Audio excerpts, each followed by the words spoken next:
பெரிய பழுவேட்டையர் ஒருவேளை கரையோரமாக ஒதுங்கியிருக்கலாமோ இளவரசர் அப்படிங்கிற ஒரு ஆசையில் கரையில் சுற்றி திரிஞ்சிட்ருக்காரு அப்படின்னு நம்ம பார்த்தோம். பிறகு அங்கே என்னெல்லாம் நடக்குதுங்கிறத நம்ம கவனிக்கிறோம். நடுக்கடலில் படகு தொட்டல் ஆடுற மாதிரி உல்லாசமாக ஆடிட்டு இருக்கு. 2 நாளைக்கு முன்னால் அங்கே தென்னை மர உயரம் அலைகள்லாம் எழும்பி வந்துச்சுன்னு சொன்னால் கற்பனைக்கு கூட யாரும் நம்ப மாட்டாங்க. அது மாதிரி தான் இருக்குது. படகுல இளவரசர் பொன்னியின் செல்வரும் வந்தியத்தேவனும் பூங்குழலியும் இருக்காங்க. பூங்குழலியோட கையில் துடுப்பு இருக்குது, ஆனால் அதை விசையாக போடவே இல்லை. காரணம், வந்தியத்தேவனுக்கும் இளவரசருக்கும் நடந்த சம்பாஷணையை உற்று கேட்டுட்டு இருக்கா. அவர்களும் பேச்சில் கவனமாக இருக்காங்க. படகு வேகமாக போக வேணும் அப்படிங்கிற ஆவல் கொண்டவர்களா அவங்க 2 பேர்ட்டையும் தெரியல. படகும் கோடிக்கரை சேர்ந்த பிறகு என்ன செய்யணும் அப்படிங்கிறத பற்றி தான் அவங்க பேசிக்கிட்டு இருக்காங்க. இளவரசர் தஞ்சாவூருக்கு போகக்கூடாதுன்னும் பழையாறைக்கு தான் வரணும்னு வந்தியத்தேவன் வாதம் பண்ணிகிட்டு இருக்கான். அதற்கு பல காரணங்களையும் அவன் எடுத்து சொல்லிகிட்டு இருக்கான். தங்கள் சகோதரி தங்களை மிக அவசர காரியமாகத்தான் பார்க்க விரும்பியிருக்காங்க. தங்களை கையோடு அழைச்சி கொண்டு வருவதா நான் வாக்கு கொடுத்துருக்கேன். அதை நிறைவேற்றி நான் வைக்கணும்னு சொல்லி மன்றாடி கேட்டுட்ருக்கான் வந்தியத்தேவன். உன் வாக்கை நிறைவேற்றுறதுக்காக என் தந்தையின் கட்டளை மீற சொல்கிறையான இளவரசர் கோபமாக கேட்குறாரு. அது தங்கள் தந்தையின் கட்டளை இல்லை, பழுவேட்டையரின் கட்டளை அல்லவா என்று வந்தியவன் சொல்கிறான். அதோடு இன்னொன்றும் சொல்கிறான். சக்கரவர்த்தியை தாங்கள் பார்க்க போயிருந்தாலும் சுதந்திரமாக பார்க்க போவது நல்லதா, பழுவேட்டையர்களின் சிறையாளியாக பார்க்க போவது நல்லதா? நான் சொல்கிறத கேளுங்க. தங்களை பழுவேட்டையர்கள்லாம் சிறைப்படுத்தியிருக்கிறாங்கங்கிற செய்தி பரவ வேண்டியதுதான். சோழ நாட்டு மக்கள் எல்லோரும் திரண்டு எழுந்து வந்துடுவாங்க. தங்களுடைய அருமை தாய்நாடு ஒரு பயங்கர ரணகலமாகி விடும். அது நல்லதான்னு யோசிச்சு பாருங்க. அப்படிப்பட்ட கேடு சோழ நாட்டுக்கு ஏற்படக்கூடாதுன்னு தான் கடவுள் அந்த சுழற்காற்றையே வர வச்சிருக்காரு. கடவுளின் விருப்பத்துக்கு விரோதமாக நீங்கள் சோழ நாட்டில் கலவரத்தை உண்டாக்க விரும்புகிறீங்களான்னு வந்தியத்தேவன் கேட்குறான். அவ்வளோ நேரமும் அவன் சொல்லி வந்த வாதங்களுக்கு இது இளவரசரின் மனதை ஓரளவு மாற்றிடுச்சு. தம்மை பழுவேட்டையர்கள் சிறைப்பிடித்திருக்கார்கள்னு தெரிஞ்சால் சோழ நாட்டில் கலவரம் கண்டிப்பாக வரும். மக்களுக்கு தான் மேலே உள்ள அபிமானம் எவ்வளோ மகத்தானதுன்னு அவருக்கு தெரிஞ்சிருந்ததுனால இளவரசர் அப்படியே சிந்தனையில் ஆழ்ந்து போகிறாரு. சிறிது நேரத்துக்கு பின்னாடி, அப்படியே உன் விருப்பத்தை நிறைவேற்ற நான் முடிவு செய்தாலும் அது எப்படி சாத்தியம்? கோடிக்கரையில் பழுவேட்டையர்கள் ஆட்கள் எனக்காக காத்து கொண்டிருக்க மாட்டாங்களான்னு இளவரசர் கேட்குறார். அதற்கு உதவி செய்ய இந்த ஓடக்கார பெண் இருக்கிறாள். கரையில் எத்தனை பேர் காத்திருந்தாலும் அவர்கள் கண்ணில் படாமல் கோடிக்கரை காட்டுக்குள் நம்மை கொண்டு போய் சேர்த்து விடுவாள். பூங்குழலி, நான் கூறியது காதில் விழுந்ததா? அவ்விதம் செய்ய முடியுமா என்று வந்தியத்தேவன் கேட்டார். பூங்குழலி அப்போது 7வது சொர்க்கலோகத்தில் இருந்தாள். இளவரசரை கடலிலிருந்து காப்பாற்றி படகில் ஏற்றி அழைத்து கொண்டு வந்தது அவளுக்கு எல்லையில்லாத உள்ள களிப்பை அளித்திருந்தது. கோடிக்கரை சேர்ந்ததும் அவரை பிரிய வேண்டுமே என்ற எண்ணம் இடையிடையே துன்புறுத்தி கொண்டிருந்தது. மேலும் அவருக்கு எந்த விதத்திலாவது உதவி செய்ய முடியுமானால் அதை காட்டிலும் அவள் பெறக்கூடிய பேர் என்னவா இருக்க முடியும்? கோடிக்கரைக்கு கொஞ்சம் மேற்கே தள்ளி படகை கொண்டு போனால் இருபுறமும் காடு அடர்ந்த கால்வாய் ஒன்று இருக்கிறது. அதன் வழியாக படகை விட்டு கொண்டு போகலாம். இருபுறமும் அங்கே சதுப்பு நிலம், சுலபமாக யாருமே வர முடியாது என்று பூங்குழலி சொன்னாள். எங்களை அங்கே விட்டுவிட்டு நீ கோடிக்கரை போய் தகவல் விசாரித்து கொண்டு வர முடியும் அல்லவா? முடியும். படகை ஒருவரும் பார்க்க முடியாதபடி நிறுத்துவதற்கு எத்தனையோ இடம் இருக்கிறது. இளவரசே, கேட்டீர்களா என்றான் வந்தியத்தேவன். கேட்டேன் அப்பா. என்னுடைய தாய் நாட்டில் என்னை திருடனை போல் பிரவேசிக்க சொல்கிறாய், திருடனை போய் ஒளிந்திருக்க சொல்கிறாய் என்றார். படகில் சற்று நேரம் மௌனம் கூடிக்கொண்டிருந்தது. பிறகு இளவரசர், சமுத்திரகுமாரி, ஏன் படகை அடியோடு நிறுத்திவிட்டாய் என்று கேட்டார். பூங்குழலி வந்தியத்தேவனை பார்த்துவிட்டு துடுப்பை வலிக்க ஆரம்பித்தாள். பாவம், இந்த பெண் எத்தனை நேரம் தனியாக துடுப்பு வலிப்பாள். நான் கொஞ்சம் தள்ளி பார்க்கிறேன். இங்கே கொடு அம்மா துடுப்பை என்றான் வந்தியத்தேவன். அவனுடைய எண்ணத்தை அறிந்த இளவரசர் புன்னகை புரிந்தார். நண்பனே, உன்னுடைய சூழ்ச்சிகள் எல்லாம் வீண்தான். நான் பழையாறைக்கும் போகப் போகிறதில்லை, தஞ்சாவூரையும் பார்க்க போகிறதில்லை. கடவுள் என்னை கைலாசத்துக்கே அழைத்து கொண்டு போய்விடுவார் போலிருக்கிறது என்றார். வந்தியத்தேவனும் பூங்குழலியும் பீதியடைந்து இளவரசரை உற்று பார்த்தார்கள். அவர் உடம்பு நடுங்க தொடங்கி இருப்பதை கண்டார்கள். வந்தியத்தேவன் அவர் அருகில் சென்று, ஐயா, இது என்ன? தங்கள் உடம்பு ஏன் நடுங்குகிறது என்று கேட்டான். இது குளிர் காய்ச்சல் அப்பனே. இலங்கையில் இந்த காய்ச்சல் அதிகம் பரவியிருக்கிறது என்று சொன்னேன், ஞாபகம் இல்லையா? இந்த ஜுரம் வந்தவர்கள் பிழைப்பது அரிது என்று சொன்னார் இளவரசர். கடல் நடுவில் கப்பலின் பாய்மரம் இடி விழுந்து பற்றி கொண்ட போதுதான் வந்தியத்தேவன் அவ்வளவு கலக்கமடையவில்லை. இளவரசரின் வார்த்தைகள் அவ்வளவாக அவனை இப்போது கதிகலங்க செய்துவிட்டது. பூங்குழலியின் கையில் இருந்த துடுப்பு தானாக நழுவி விட்டது. உடம்பில் ஜீவசக்தி அடியோடு மங்கிவிட்டது. கண்களில் மட்டுமே உயிரின் ஒளி தோன்றியது. அந்த கண்களினால் இளவரசரை வெறித்து பார்த்து கொண்டு நின்றாள். இளவரசரின் உடல் நடுக்கம் அதிகமாகிக் கொண்டே இருந்தது. சிறிது நேரத்துக்கெல்லாம் தூக்கி தூக்கி போட ஆரம்பித்தது. ஐயா, நான் என்ன செய்யட்டும் சொல்லுங்கள், ஒன்றுமே புரியவில்லையே, படகை எங்கே கொண்டு போகட்டும்? பூங்குழலி, கோடிக்கரையில் வைத்தியர் இருக்கிறார் அல்லவா என்று வந்தியத்தேவன் பதறினான். பூங்குழலியோ பேசா மடந்தை ஆகியிருந்தாள். இளவரசர் திடீரென்று குதித்தெழுந்தார். நடுங்கிக் கொண்டிருந்த அவர் உடம்பு இப்பொழுது நிற்க முடியாமல் தள்ளாடியது. என்னை என் தமக்கையிடம் கொண்டு போங்கள், என்னை உடனே இளைய பிராட்டியிடம் கொண்டு போங்கள் என்ற வார்த்தைகள் அவருடைய வாயிலிருந்து குளறலாக வெளியே வந்தன. இதை கேட்ட வந்தியத்தேவன் குதூகாலம் அடைந்தான். அந்த குதூகாலத்தில் என்ன செய்வது என்று தெரியாமல் திகைத்து நின்றான். நடுக்கத்துடன் ஆடிக்கொண்டு நின்ற இளவரசர் அடுத்த கணத்தில், அக்கா, இதோ வருகிறேன், உன்னை பார்க்க இதோ வருகிறேன், யார் தடுத்தாலும் இனிமேல் கேட்க மாட்டேன் என்று சொல்லிக்கொண்டே படகிலிருந்து கடலில் பாய போனார். நல்ல வேளையாக வந்தியத்தேவன் அப்போது நிலைமை இன்னதென்பதை உணர்ந்தார். இளவரசர் சுரத்தின் வேகத்தினால் சுய உணர்வு இழந்து விட்டார் என்பதை அறிந்து கொண்டான். கடலில் பாய போனவரை சற்றென்று பிடித்து நிறுத்தினான். ஏற்கனவே மிக்க பலசாலியான இளவரசர் இப்போது சுரத்தின் வேகத்தினால் பன்மடங்கு அதிக பலம் பெற்றிருந்தார். வந்தியத்தேவனுடைய பிடியிலிருந்து திமிரிக்கொள்ள முயன்றார். தன்னால் மட்டும் அவரை தடுக்க முடியாது என்பதை வந்தியத்தேவன் கண்டு, பூங்குழலி, பூங்குழலி, சீக்கிரம் ஓடிவா என்று அலறினான்.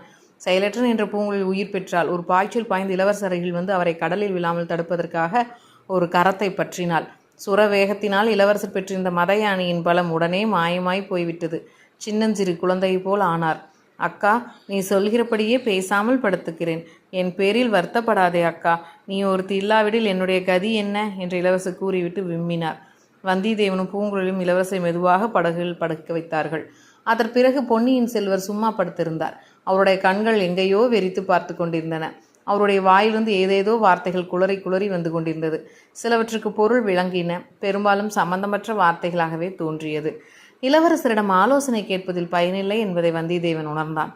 இந்த மிக பயங்கரமான ஆபத்திலிருந்து பொன்னியின் செல்வரை காப்பாற்ற வேண்டிய பொறுப்பு தன் தலையில் சுமந்திருக்கிறது என்பதையும் அறிந்தான்.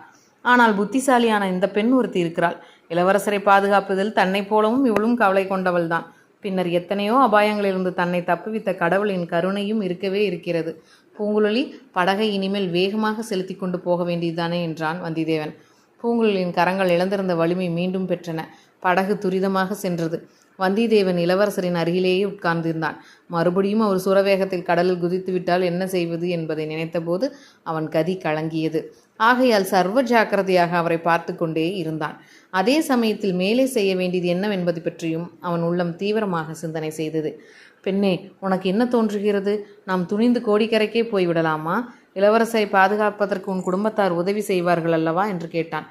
ஐயா, இந்த காலத்தில் யாரை நம்பலாம், யாரை நம்பக்கூடாது என்று எப்படி சொல்ல முடியும்? என் தமையன் மனைவி ஒருத்தி இருக்கிறாள். அவள் பணத்தாசை பிடித்தவள்.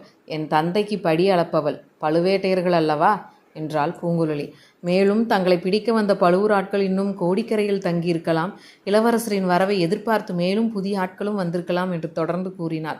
அவளுடைய முன் யோசனை குறித்து வந்தியத்தேவன் வியப்படைந்தான். இந்த இக்கட்டான சமயத்தில் தனக்கு அவளுடைய உதவி கிடைத்தது எண்ணி மகிழ்ந்தான். அப்படியானால் நேரே கோடிக்கரைக்கு போவது அபாயம் என்று நீயும் எண்ணுகிறாய் என்றான். அதோ பாருங்கள் என்று சுட்டி காட்டினாள் பூங்குழலி. அவள் சுட்டி காட்டிய திசையில் கப்பல் ஒன்று நின்று கொண்டிருந்தது. அதற்கு அப்பால் கோடிக்கரை கலங்கரை விளக்கின் உச்சியும் தெரிந்தது. ஆஹா, பெரிய மரக்கலம் ஒன்று நிற்கிறதே, அது யாருடைய கப்பலோ என்னமோ? ஒருவேளை பார்த்திபேந்திரன் கப்பலாக இருக்கலாம். அப்படி இருக்குமானால் இந்த நிலையில் இளவரசரை காஞ்சிக்கு அழைத்து போவதே நல்லதல்லவா? பழுவேட்டையரின் கப்பலாகவும் இருக்கலாம் ஐயா. கப்பலுக்கு பின்னால் ஏதாவது தெரிகிறதா? கோடிக்கரை கலங்கரை விளக்கின் உச்சி தெரிகிறது. அதில் ஏதாவது வித்தியாசமாய் காணப்படுகிறதா? எனக்கு ஒன்றும் வித்தியாசமாய் தெரியவில்லையே. எனக்கு தெரிகிறது, அதன் உச்சியில் கூட்டமாக மனிதர்கள் நின்று கடலை உற்று பார்த்து கொண்டிருப்பதாக தோன்றுகிறது. அங்கிருந்து பார்ப்பவர்களும் இந்த படகு தெரியுமா? தெரியாது. இன்னும் கொஞ்சம் கரையை நெருங்கினால் தெரியும். எல்லாவற்றுக்கும் நாம் முன் ஜாக்கிரதையாக இருப்பதே நல்லது. நீ முன்னம் சொன்னாயே, கோடிக்கரைக்கு மேற்கே கால்வாய் ஒன்று இருக்கிறதென்று. அங்கேயே படகை விடலாமா? அப்படித்தான் செய்ய வேண்டும் ஐயா. இருட்டுகிற சமயத்துக்கு அங்கே போய் சேர்ந்து விடலாம். ஐயா, நீங்கள் ஒரு நாள் இருண்ட மண்டபத்தில் ஒளிந்திருந்தீர்களே, அதற்கு வெகு சமீபம் வரையில் அந்த கால்வாய் வருகிறது. இளவரசருடன் தாங்கள் சற்று நேரம் அங்கே தாமதித்தால் நான் போய் எல்லாவற்றையும் விசாரித்து கொண்டு விரைவில் வந்து விடுவேன். கால்வாய் அங்கேயே நின்று விடுகிறதா பூங்குழலி? மேலும் எங்கேயாவது போகிறதா? கோடிக்கரையிலிருந்து நாகைப்பட்டினம் வரையில் அந்த கால்வாய் போகிறது என்றாள் பூங்குழலி. இந்த சமயத்தில் பொன்னியின் செல்வர் சுரவேகத்தில் தனக்குத்தானே பேசி கொண்டது கொஞ்சம் உரத்த சப்தத்துடன் கேட்டது. ஆமாம் அக்கா, ஆமாம். நாகைப்பட்டினத்து புத்த பிக்ஷுகள் சொன்னதாக கூறினாயே, அதன்படியே நடந்தது. அனுராதபுரத்தில் புத்த பிக்ஷுகளின் மகா சங்கத்தார் எனக்கு இலங்கை சிங்காசனத்தையும் கிரீடத்தையும் அளிக்க முன் வந்தார்கள். நான் தான் மறுத்துவிட்டேன் அக்கா. ராஜ்யத்தில் எனக்கு ஆசை இல்லாதபடியினால் தான் மறுதளித்தேன். நீ வேறு எது சொன்னாலும் கேட்கிறேன். ராஜ்யம் ஆளும் தொல்லை மட்டும் எனக்கு வேண்டாம். அதை காட்டிலும் கடலில் படகு விட்டு கொண்டு எவ்வளவு ஆனந்தமாக இருக்கலாம். கேளக்கா, கோடிக்கரையில் ஓடக்கார பெண் ஒருத்தி இருக்கிறாள். இதை கேட்ட பூங்குழலிக்கு உடம்பெல்லாம் சிலிர்த்த போய்விட்டது. வந்தியத்தேவனுக்கோ ஆத்திரம்தான் வந்தது. மேலே என்ன சொல்ல போகிறாரோ என்று கேட்க இருவரும் அடங்கா ஆர்வம் கொண்டிருந்தார். ஆனால் திடீரென்று இந்த இடத்தில் இளவரசருக்கு சுய உணர்வு கொஞ்சம் வந்ததாக தோன்றியது. சற்று முற்றும் விழித்து பார்த்துவிட்டு, இன்னும் கோடிக்கரை வரவில்லையா என்று ஈனசுரத்தில் கேட்டார் இளவரசர். வந்தியத்தேவன், அதோ கரை தெரிகிறது என்றான். இளவரசரிடம் யோசனை கேட்கலாமா வேண்டாமா என்று அவன் யோசிப்பதற்குள் மீண்டும் இளவரசர் நினைவை இழந்து வேறேதோ உலகத்துக்கே சென்று விட்டார். இளவரசர் கடைசியாக ஓடக்கார பெண்ணை பற்றி கூறிய வார்த்தைகள் பூங்குழலின் மனதில் என்ன அலைகள் எழுப்பி விட்டிருந்தன. வந்தியத்தேவனையும் இளவரசரையும் பார்ப்பதற்கே அவளுக்கு கூச்சமாக இருந்தது.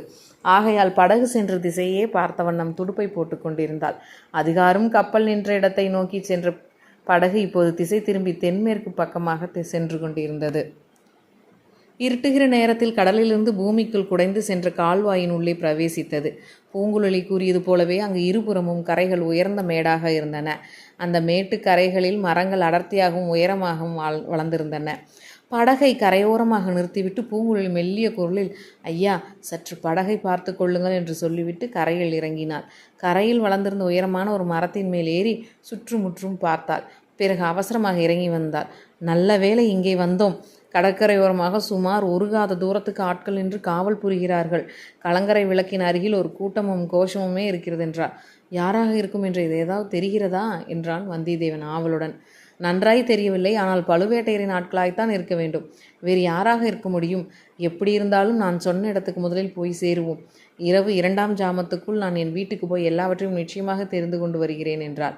பெண்ணே, உன்னை யாராவது பார்த்து விட்டால் என்ன செய்கிறது? உனக்கு ஏதேனும் இச்சமயம் நேர்ந்து விட்டால் எங்கள் கதி அதோ கதிதான் என்றான் வந்தியத்தேவன்.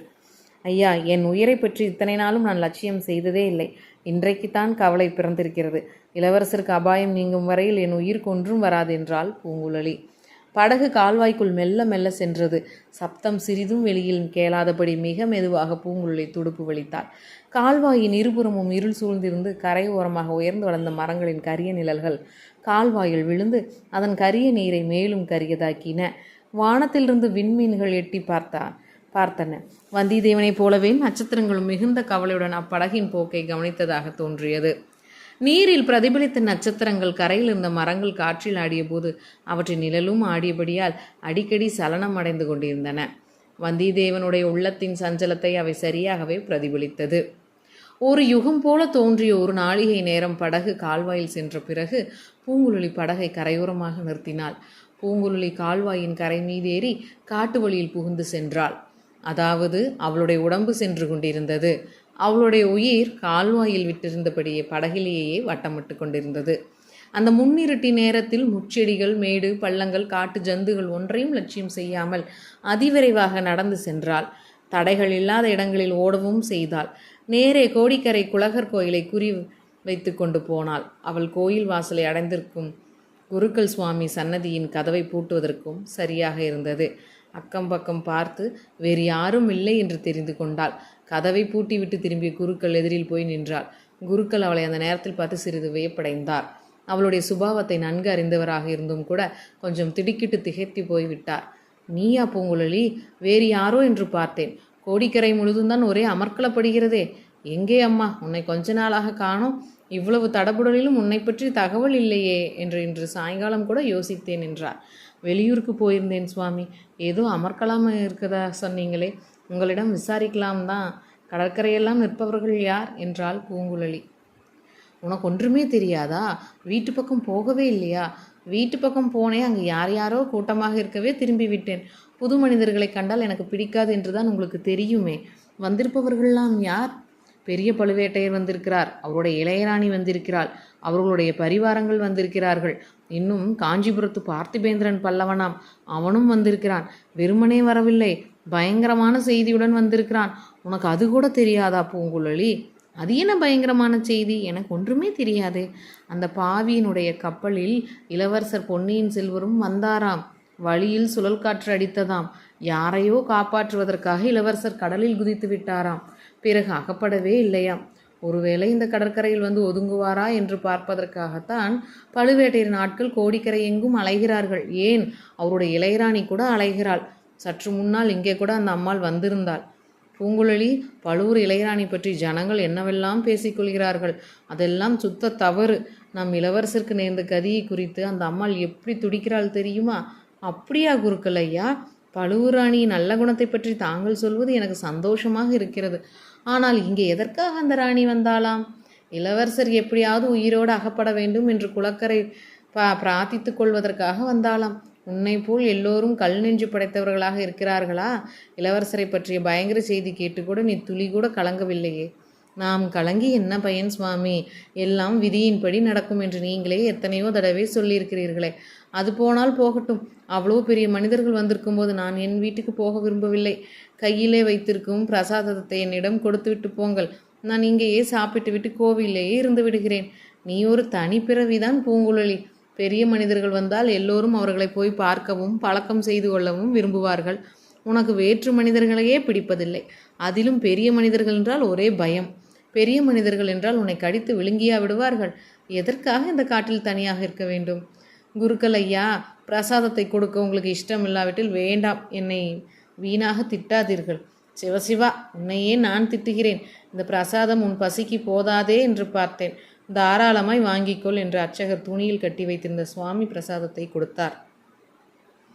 மூட்டையை வாங்கி பூங்குழலி பிரித்து பார்த்துவிட்டு, என் பசிக்கு இது போதாதுதான். அவ்வளோ பெரிய சுவாமிக்கு இவ்வளோ குறைவாக நைவேத்தியம் வைக்கிறீர்களே, இது நியாயமா? சுவாமி போனால் போகட்டும். அந்த கெண்டியில் என்ன இருக்கிறது? குடிக்கிற ஜலமா? இல்லை, சுவாமிக்கு அபிஷேகம் செய்த பால். குழந்தைக்காக எடுத்துக்கொண்டு போகிறேன். இன்றைக்கு நானே உங்கள் குழந்தையாக இருக்கிறேன். அதையும் கொடுத்து விட்டு போங்கள். உங்களுக்கு புண்ணியம் உண்டு. நல்ல பெண்ணம்மா நீ. போகட்டும், கெண்டியாவது பத்திரமா வைத்திரு. இவ்விதம் சொல்லி குருக்கள் கெண்டியையும் பூங்குழலியிடம் கொடுத்தார். அச்சமயம் தூரத்தில் எங்கிருந்தோ ஆந்தையின் குரல் கேட்டது. பூங்குழலி சிறிது திகைத்து, ஐயா, அது என்ன சப்தம் என்று கேட்டார். தெரியவில்லையா அம்மா? கோட்டான் கூவுகிறது. இந்த கோடிக்கரை காட்டில் கோட்டானுக்கா பஞ்சம் என்று சொன்னார் குருக்கள். மறுபடியும் அந்த குரல் கேட்டது. ஆமாம், கோட்டான் குரல் மாதிரி தான் இருக்கிறது என்றாள் பூங்குழலி. உன்னை ஒரு கோட்டானும் ஒன்றும் செய்யாது. கோயில் பிரகார கதவை தாளிட்டு கொண்டு படுத்துக்கொள்ளம்மா என்று சொல்லிவிட்டு குருக்கள் நடையை கட்டினார். குருக்கள் மறைந்ததும் பூங்குழலியும் புறப்பட்டாள். பிரசாதத்தை மடியில் கட்டி கொண்டு கெண்டியை கையில் எடுத்துக்கொண்டு கிளம்பினாள். கோட்டானின் குரல் கேட்ட திசையை நோக்கி சென்றாள். கொஞ்ச தூரம் போனதும் ஒரு குறுகிய வாய்க்கால் குறுக்கிட்டது. அதன் இருபுறமும் தாளம்பூ புதர்கள் காடாக மண்டி வளர்ந்திருந்தன. அந்த வாய்க்காலின் கரையை பிடித்து கொண்டே பூங்குழலி நடந்தாள். தாளம்பூ செடிகளின் முட்கள் சில சமயம் குத்தின. அதை அவள் பொருட்படுத்தவே இல்லை. தாளம்பூக்கள் வெடித்து மலர்ந்து நறுமணத்தை பரப்பின. அந்த மனம் மற்றவர்களை போதை கொள்ள செய்திருக்கும். ஆனால் பூங்குழலிக்கு அந்த ஞாபகம் கூட வரவில்லை. கரையோடு காலடி சப்தம் கேளாதபடி மெல்ல மெல்ல நடந்து போனாள். அவள் செவிகள் வெகு கவனமாக உற்று கேட்டு கொண்டிருந்தன. காட்டு பிரதேசத்தில் இரவில் எத்தனையோ விதவிதமான சப்தங்கள் கேட்கும் அல்லவா? அவையெல்லாம் அவளுடைய கவனத்தை கவரவில்லை. பின்னர் அவள் என்ன சப்தத்தை தான் எதிர்பார்த்தாள்? இதோ இருவர் மெல்லிய குரலில் பேசும் சப்தம் கேட்டது. ஒன்று ஆண் குரல், இன்னொன்று பெண்ணின் குரல். பூங்குழலி நன்றாக மறைந்து நின்று கொண்டாள். அவர்கள் பேசுவது இன்னதென்பதை கவனமாக உற்று காது கொடுத்து கேட்டாள். மந்திரவாதி, இளவரசர் கடலில் விழுந்து இறந்து விட்டதாக உன்னை போல் எல்லோரும் நம்புகிறார்கள். பழுவேட்டையரும் உருகி மாய்கிறார். ஆனால் நான் நம்பவே இல்லை என்று அந்த பெண் குரல் கூறுகிறது.